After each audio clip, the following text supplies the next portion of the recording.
আজি কেইদিনমানৰ আগতে মোৰ এটা এক্সিডেণ্ট হৈ গ'ল। এক্সিডেণ্টটো আপোনাৰ এনেকুৱা ভয়ানক আছিলে, আপোনাৰ স্কুটিখনৰ ডিছটো লক হৈ গ'ল আৰু এক্সিডেণ্টটোৰ ফলত মই ইয়াত ক'লা পেলাবলৈ সক্ষম হ'লোঁ, ইয়াত বগা পেলাবলৈ, ইয়াত আপোনাৰ বগা পেলাই ইয়াত আপোনাৰ দাড়ি নগজা কৰি দিলোঁ।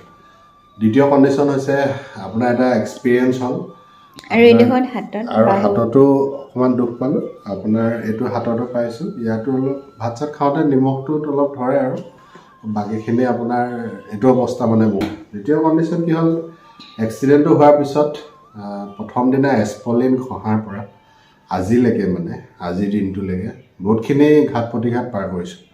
এটা এক্সপিৰিয়েঞ্চ হৈছে কি পকা ৰাস্তাত আজিলৈকে লাইফত সৰুৰ পৰা মনত থকাৰ পৰিলোঁ আৰু ইটা ৰাস্তাত ফাৰ্ষ্ট টাইম পৰিছোঁ। পৰা এক্সপিৰিয়েঞ্চটো বহুত বেলেগ, মানে বহুত কষ্ট হয় মানে ইটা ৰাস্তাত পূৰা খান্দি নিয়ে আৰু পকা ৰাস্তাত ইমান নহ'ল।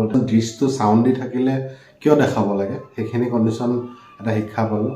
আৰু সকলোতকৈ ডাঙৰ শিক্ষাটো পাইছোঁ কি মোৰ যে ডায়েবেটিছ চুগাৰ নাই সেই বস্তুটো প্ৰমাণ পাইছোঁ। কাৰণ এইটো মোৰ হাৰ্ডলি আপোনাৰ আজি যোৱা 6 তাৰিখে এক্সিডেণ্ট হৈছিলেতো, তো আজি আপোনাৰ 18 মানে 10 12 দিনত মোৰ ধুনীয়াকৈ শুকাই গৈছে, ইমানখিনি ইম্প্ৰুভ হৈছে।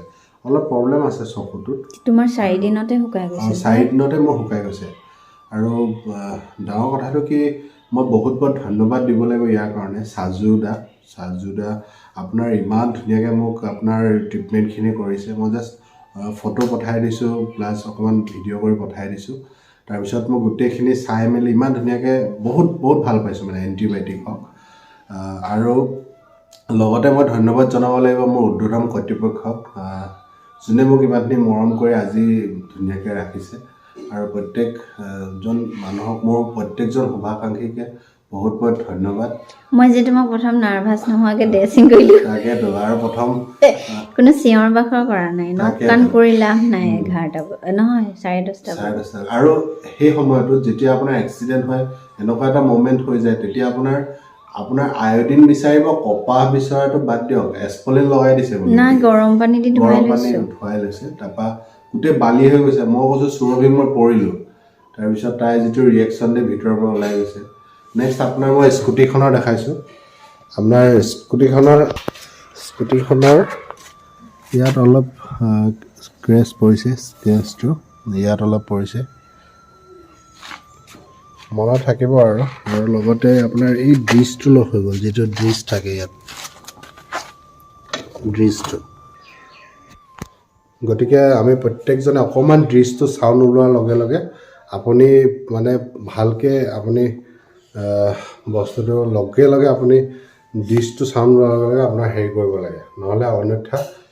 কিন্তু এটা ঠিক আপোনাৰ এক্সিডেণ্টটো হোৱাৰ পিছত অন্ততঃ যেতিয়া ওলাই গৈছোঁ, প্ৰত্যেকজন মানুহে এটা বহুত বেয়াকৈ কমেণ্ট ভাবে যে মদ খাই পৰিলে কিবা নহওক। এটা কথা মই সকলোকে ক্লিয়াৰিফিকেশ্যন দিব বিচাৰোঁ, সেইদিনা মই এক টোপালো মদ খোৱা নাছিলোঁ। আৰু মদ খোৱা নাই আৰু কিজানি হয়তো ভয়ংকৰ এক্সিডেণ্ট হ'লহেঁতেন। কিন্তু মানুহৰ মনত এইটো ধাৰণা কিয়, এটা এক্সিডেণ্ট হোৱা মানুহ এটা দেখিলে এইটো এটা বেয়া মানুহ, আমুক তামুক এটা, মানে মই কেইদিনমানটো মই ডিপ্ৰেশ্যন গুচি গৈছিলোঁ, মানুহে এনেকৈ ভাবে। কিন্তু যিয়ে নহওক এটা শিক্ষা পাইছোঁ প্ৰত্যেকটো জীৱনত। পকা ৰাস্তাত পৰাতকৈ ইটা ৰাস্তাত পৰা শিক্ষা, দেহাটোত যে চুগাৰ প্ৰেছাৰ নাই নোজোখাকৈ এটা শিক্ষা গম পাইছোঁ। নেক্সট আপোনাৰ কি দৃষ্টিৰে চাই এক্সিডেণ্ট হ'লে বা এনেকুৱা এখন মুখ লৈ মানুহৰ ওচৰত গ'লে। তাৰপিছত আপোনাৰ মানে বহুতখিনি শিক্ষা পাইছোঁ।